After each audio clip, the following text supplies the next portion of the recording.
आपका? डीजे दीपक राज। कहाँ घर है? सिजौल। हेलो, के बजै छी? डीजे दीपक राज। की हाल चाल अछि? आइ बड़ देखै छी दीपक दीवाना से। डीजे दीपक राज। डीजे दीपक। डीजे दीपक राज। हमर मोरल मुहवा देखबे जे बियाह करबे, हमर मोरल मुहवा देखबे मिक्स बाय डीजे दीपक राज। करबे जहर जिंदगी में घोर कतबाह करबे, जहर जिंदगी में घोर इलाका किसी का भी होगा मगर धमाका दीपक राज का ही होगा। मुहवा देखबे जे बियाह करबे, हमर मोबाइल नंबर 7982944267। हमर मोरल मुहवा देखबे जे बियाह करबे। डीजे दीपक।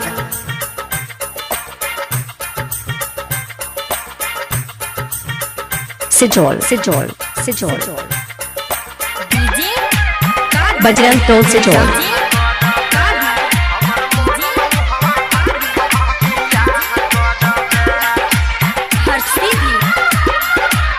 क्या नाम है आपका? डीजे दीपक। आपका ये नाम है?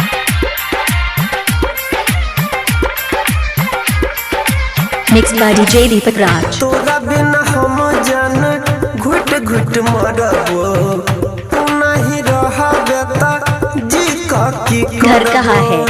सिजौल। सिजौल। सिजौल।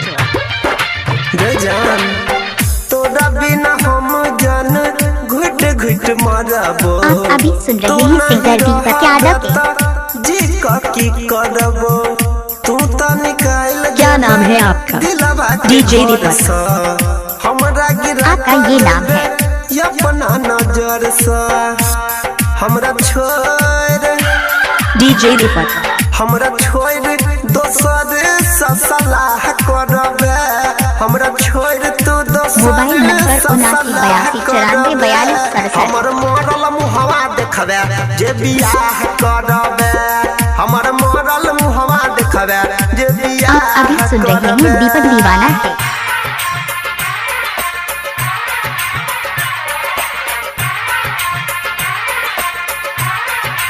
क्या नाम है आपका?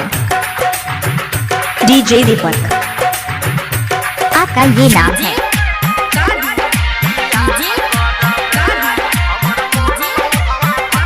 इलाका किसी का भी होगा मगर धमाका दीपक राज का ही होगा। Mobile number 7982944267।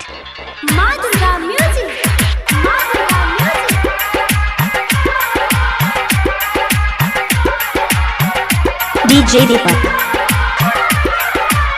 सपना जरा ककेला सोलह सिंगार गे, सिजौल। सिजौल। कोना के भूलेला अपन बचपन के प्यार गे। बजरंग टोल सिजौल।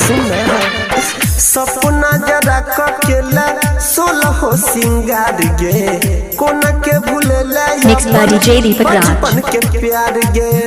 डोलिया में बैस के जइबे तू त दूर गे, ये तने बता दे कब। Mobile number 7982944267। राइटर सोनी या नील से क्या नाम है आपका? डीजे दीपक। देवेंद्र आपका ये नाम है? Mobile number 7982944267। हमर मॉडल मुहवा देखबे जे बियाह करबे,